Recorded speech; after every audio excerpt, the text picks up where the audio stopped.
Hello all, Sique here with card 5 of the path to Unpunishable. Forgot the name of it, the Ghost of Approval. Never mind, I just spent the last 2.5 hours drawing an illustration for it, but that's a different story. Once again, this is the series where I talk about the path that I've gone to learn self-validation, not need the validation of others, and then that way escape the punishment culture that we find ourselves in. And once again, today is the Ghost of Approval. And this is a hard one for me because you had so much potential, remember?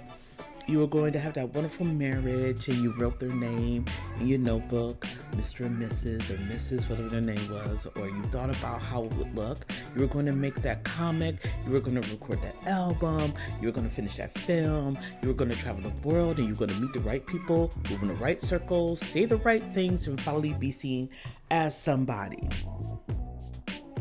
And then the voices arrived. Your parents said there was no money doing that, or you need to think about having a real job, you need to be realistic, and so it went away, and you went on to do something that earned money. That person wasn't who you thought they were, or they didn't want the same things you wanted. Life wasn't that magical. The work is harder than you imagined. The practice you needed to put in was more that you bargained for. My things are crashing around me there. And the finished product isn't or wasn't as satisfying as the fantasy.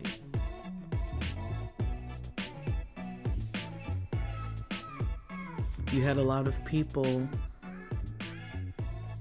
You made your way to the right groups, around the right people, I'm putting that in quotes, but you realized they suck.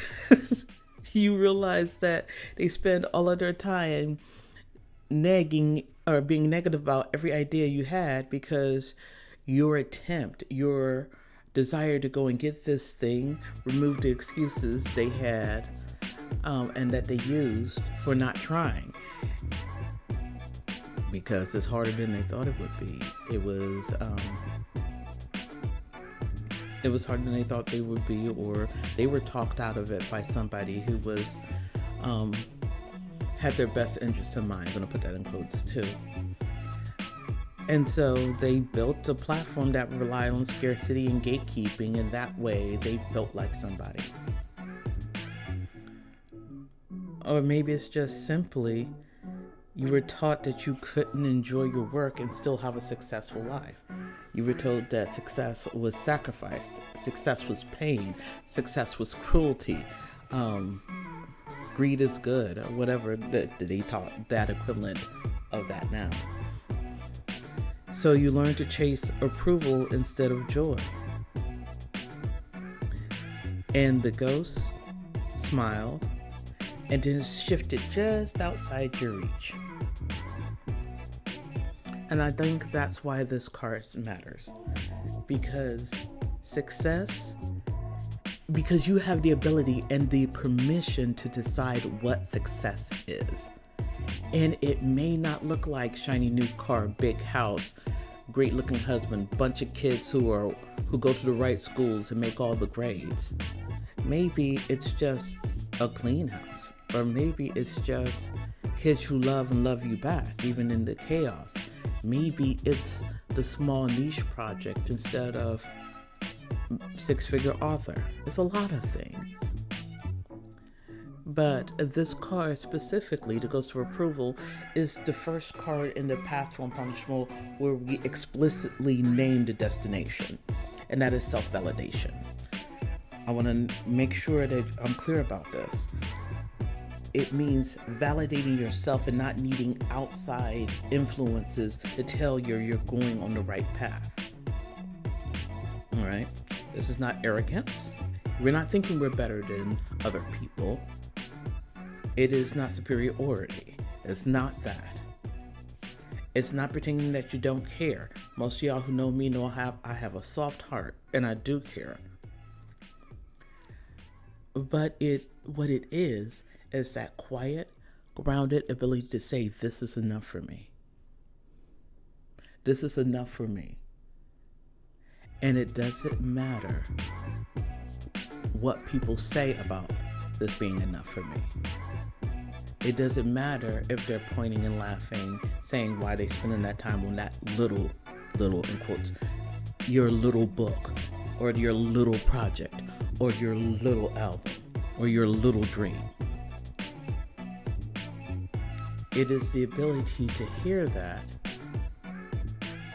and to acknowledge that it doesn't have power or authority or meaning or weight.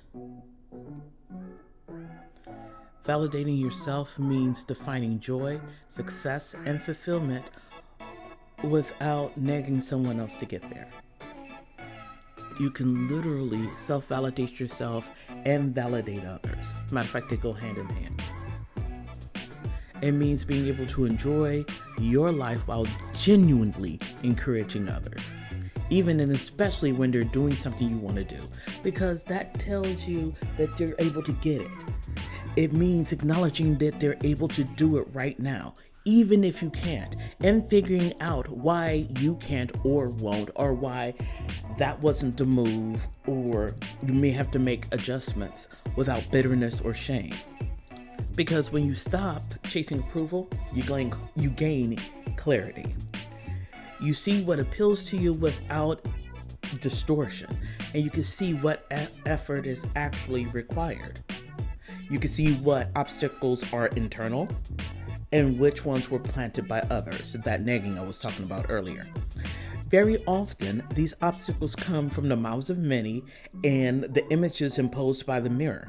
And as we've already discussed on this path, those voices are not always yours. They're conditions placed deliberately so approval can be earned, but never given. So why did I do it for so long? Why did I stay on paths that will never fill my cup with peace or with joy? It's because I could see the approval. I could see it in my mind. And that's what the ghost is. It's in two parts, but the part I'm talking about now is that image and illusion that I saw way down the line when I made it, quote unquote. We're promised by our thoughts and other people on the same treadmill that once we reach it, things will click, we'll be happy, we'll be respected, we'll finally matter. And I ran into this, the biggest example of running into this is when I became an indie author in 2016. And what started as an opportunity to finally bring my worlds to life quickly turned into conversations about what made a real author. And I would have these conversations all the time, especially at conferences, when folks are talking about the biggest hardships they had. A lot of them came from spouses or family members asking, when you're going to get a job? Or once again, how's your little book? It came from authors asking about people who either had more books or more success, financial success. And oh my God, you hear this all the time. Can their books really be that good? And that question was usually followed by a reason that was conveniently explained by something that this author they're asking about doing that they couldn't do. They couldn't write 10,000 words in a day. And there are folks who do that. They couldn't publish as many books. They didn't have the resources. They use AI. They have more money. Where did that come from? They went wide instead of going on Amazon. Or the opposite. They used Kickstarter. I mean, I've been in groups where using Kickstarter or publishing outside of Amazon, going wide, was widely mocked by people who were unsuccessful at both. All right? Those are usually the biggest naysayers are the ones who failed. And I watched writers with great ideas get crushed underneath that weight. Because we're trying to prove that, no, we're good, we're somebody. And I can't do that if I'm looking at you succeeding at something that I want to succeed at while I'm not doing that. And that's bullshit. I've seen writers reach goals they worked hard for, only to be deflated when the reaction got was a casual, that's cool, before someone moved on. And they expected all, but when they got was indifference. I've seen a lot of people use this industry as a way to get outside validation. And things didn't improve for me until I realized, until two things. One, I realized that the goals that I was reaching for were not my goals. They were goals for somebody else's or the outside world's meaning of success. And then once I realized that, I needed to grieve the fact that I was not going to get there. I wasn't going to get to my definition of success through a paved path. And I had to realize and grieve both of those things. I spent time and money chasing the strategies of the top sellers, trying to ride the market, judging my work by sales numbers, and I hated every minute of it. But I never faulted those who could write fast, write the market, enjoyed marketing, or had thriving newsletters. Seeing them succeed told me that it was possible, and that's essential. I think that's more important than anything else. But I really had to sit down and think about why I was doing this in the first place, discover your why. And when I discovered that the markers that many people use to measure success weren't mine, that truth hurt. Because the folks who are talking about discover your why, most of those are like make money to set markers that pull in validation from the outside. And I know that because once I started adjusting my goals and standards and started working more and started doing more of my work, I started talking about, I realized that wasn't for me. You'd be surprised. Now, once again, these are people who are not making that money, want to jump in and get mad and say, oh, why are you nagging them, or why are you saying they're bad? I never said they're bad. Never. I want to see people make the kind of money doing the stuff they enjoy. I want it. Makes me happy. It still does. I have not been in the indie publishing industry in years. And I haven't gone to conventions for years. But every time I see pictures of people going and enjoying themselves and learning things, it does my heart good because someone is. And that's far more important than being seen as a big author or a big name or a big deal. Because what I eventually realized is the people who demand that we vie for their validation are almost always vying for someone else's validation themselves. They're trapped too. The people who nag, the people who withhold approval, the folks who isolate others, these are survival strategies for people who never learned how to build something they actually love, and that includes themselves. Rather than creating joy and meaning for themselves, they maintain control by controlling access to praise. The scarcity of their praise becomes their currency. When you stop running, when you step off that treadmill, when you stop performing for ghosts and illusions, the system reacts. Because your refusal to play into this exposes a lie. And that is approval. Their approval was never a reward for effort. It was a leash. So what does this look like through the lens? Well, if we're looking into this through empathy, it shows that having empathy with yourself will show you why you chase the ghosts in the first place. Because you want connection, you want to belong, and you want to be witnessed without being punished, right?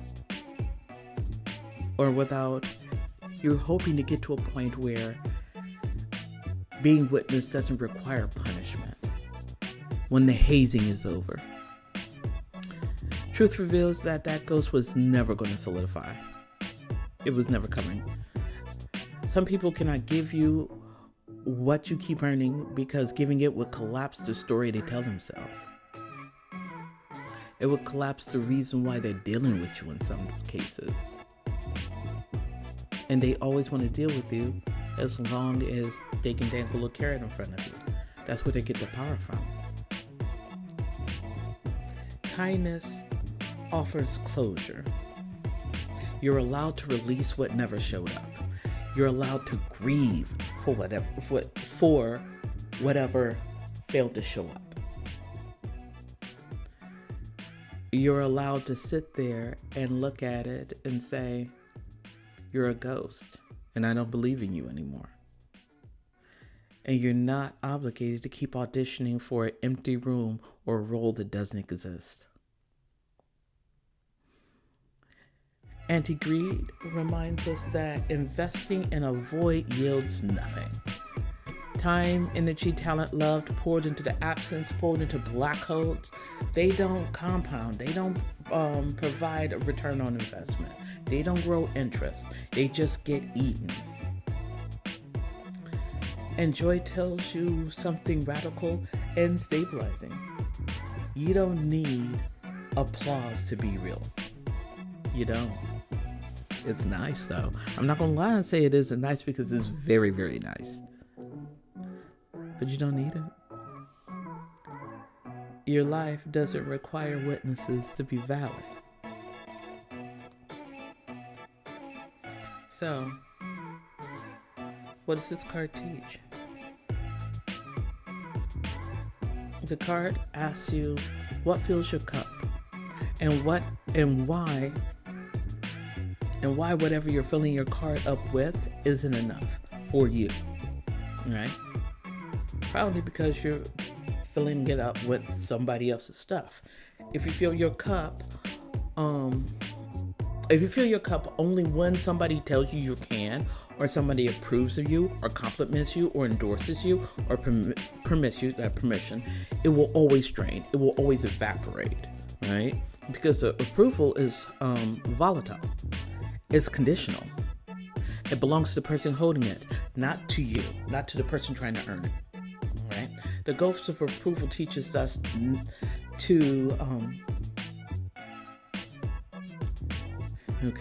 it teaches us not to confuse being seen with being safe, or being praised, or attaboyed, or with that click, with being fulfilled. This card invites us to interrogate that confusion gently but honestly. What actually restores you? What brings your nervous system back to the baseline? What brings you back to calm? What makes your life feel uninhabitable, and what makes it feel uninhabitable? And just as importantly, whose voice told you that what this isn't enough?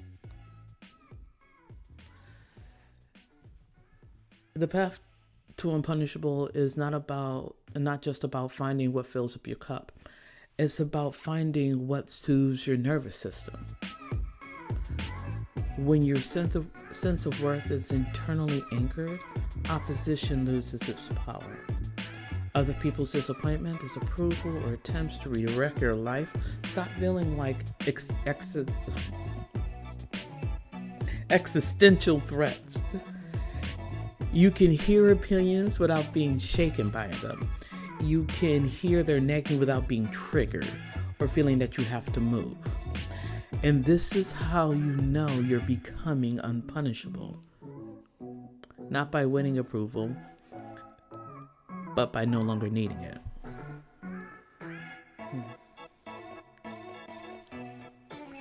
So, I'd like to leave you with a little closing image here. Imagine that the ghosts gathered around you and you're bringing them all in because you're going to say goodbye. This is one last time. The last time is now. With their hands extended and their familiar promises. And imagine yourselves turning away from them, not in anger, not in spite, but in clarity. You have what you need because your cup is already full. Not overflowing, not performative, just full, just so. Enough. May you bless what you wanted without shaming yourself for wanting it. May you release what never arrived. May your work bring you joy, even if and especially if no one claps. May you feel real to yourself. May your life feel real to you. And may that be enough. You're allowed to walk away from the ghosts because they were echoes. They were never your judge. I'll talk to you soon for card 6, the bound heart. And before I go permanently or until the next video, I would love for you to take a look at the Kickstarter if this information has been useful to you or you're just nosy about what I'm doing. It will include both these illustrated cards and the Essentialism version of these cards, just black and white with text. The link is in the description or in my link tree in the bio, depending on when you're hearing this. And thank you so much for your support. Talk to you soon. Bye.